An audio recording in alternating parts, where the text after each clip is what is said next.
पंडित जी, पैसा है तो सब कुछ है आज के दुनिया में। कहते हैं पहला सुख निरोगी काया, लेकिन दूजा सुख हो माया, ये भी कहा जाता है। तो वो कौन सी 50 जड़ी बूटियां हैं जो हमें धनवान बना सकती हैं? देखो, पहले तो ये जान लो श्रद्धा, गोस्वामी तुलसीदास जी ने भी पैसे को बड़ा महत्व दिया है। काकभुसुंडी गरुड़ संवाद में कहते हैं कि न ही दरिद्र सम दुख जग माही, दरिद्रता के समान कोई संसार में दुख नहीं है। लेकिन ये नहीं कहते हैं कि धनवान होने के बराबर कोई सुख नहीं है। कहते हैं संत मिलन सम सुख कछु नहीं। मतलब अगर सज्जन लोग आपको मिल जाएं तो इससे बड़ा इस धरती का कोई सुख आपको प्राप्त नहीं हो सकता। नीति कहता है उद्यमेण ही सिद्ध्यंती कार्याणी न मनोरथई न ही सिंह से सुप्त से प्राप्तवान मुखे मृगा। बिना उद्यम किए, बिना पराक्रम, बिना पुरुषार्थ किए कुछ प्राप्त नहीं हो सकता है। जैसे आलस्य में सोए हुए शेर के मुंह में शिकार नहीं जाता है, उसी तरह से कायरता से परिपूर्ण मनुष्य, उद्यम न करने वाला अगर चाहे कि मैं लक्ष्मी की कृपा का पात्र बन जाऊं तो ये असंभव है। लक्ष्मी की कृपा पाने के लिए दो चीज़ें बहुत आवश्यक हैं। पहली चीज़ आवश्यक है लक्ष्मी की कृपा पाने के लिए कि आपके अंदर सहनशीलता हो। अगर आपके अंदर सहनशीलता नहीं है, अगर आप हर समय टेटुआ जाते हैं तो लक्ष्मी कभी आपके साथ टिक नहीं सकती। जानती हो, प्राचीन काल की बात है, भृगु ऋषि की पत्नी को भगवान विष्णु ने मार दिया था। उसी क्रोध में आकर के भृगु ने भगवान विष्णु के सीने में एक लात मारा।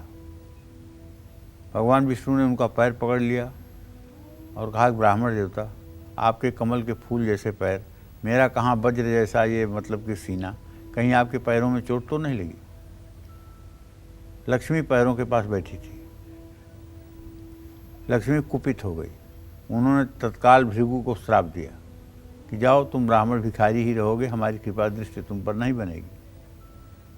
तुरंत उसी समय घर आकर के लक्ष्मी श्राप निवारणाय रचिता भार्गवी संहिता, भृगु संहिता का निर्माण भृगु ने किया कि भृगु संहिता जिसके पास रहेगी उसके पैरों पे लक्ष्मी को आना पड़ेगा। लेकिन लक्ष्मी ने बाद में जब सोचा तो ये सोचा कि देखिए, एक ऐसा पुरुषार्थी आदमी जो चुटकी भर में भृगु को जला सकता था, उसने भृगु का मान रखते हुए और भृगु को कुछ नहीं कहा, तो इससे ज़्यादा सहनशील कौन हो सकता है।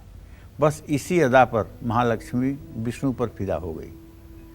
आज भी जो पुरुष धैर्यवान, क्षमावान और सहनशील हैं, मैं दावे के साथ कह सकता हूँ उनके साथ लक्ष्मी हैं।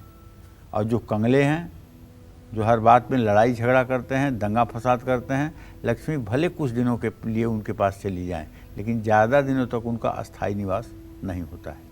लेकिन आज का कार्यक्रम हमारा थोड़ा सा इससे ये हटकर है कि आप वनस्पतियों का सहारा लेकर के भी लक्ष्मी की कुछ कृपा प्राप्त कर सकते हैं। लेकिन इसका मतलब नहीं कि आप पुरुषार्थ, पराक्रम, कर्म को भूल जाएं और केवल यही उपाय करके और लक्ष्मी को जपें और लक्ष्मी आपके पास आ जाएं।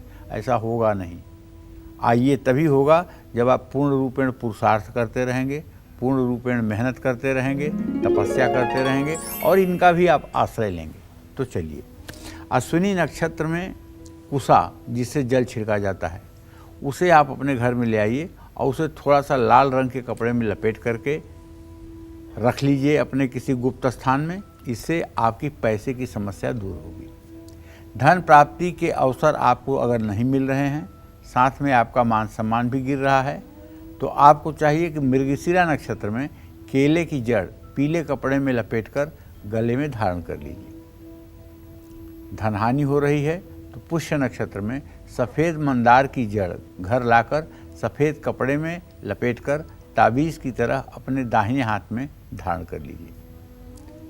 आपका घर अन्न और धन से हमेशा भरा रहे, कभी कोई कमी न आए, इसके लिए आश्लेषा नक्षत्र में बरगद के पेड़ का पत्ता लाकर लाल कपड़े में लपेटकर अपनी तिजोरी में आप रख लें और एक सुंदर सी बढ़िया अन्नपूर्णा माता का चित्र भी घर में लगा लें और चित्र के नीचे एक पूजा स्थान के लिए दीप जलाने का स्थान बना दें और वहाँ नित्य अन्नपूर्णा माता के सामने घी का दिया भी जलाएं।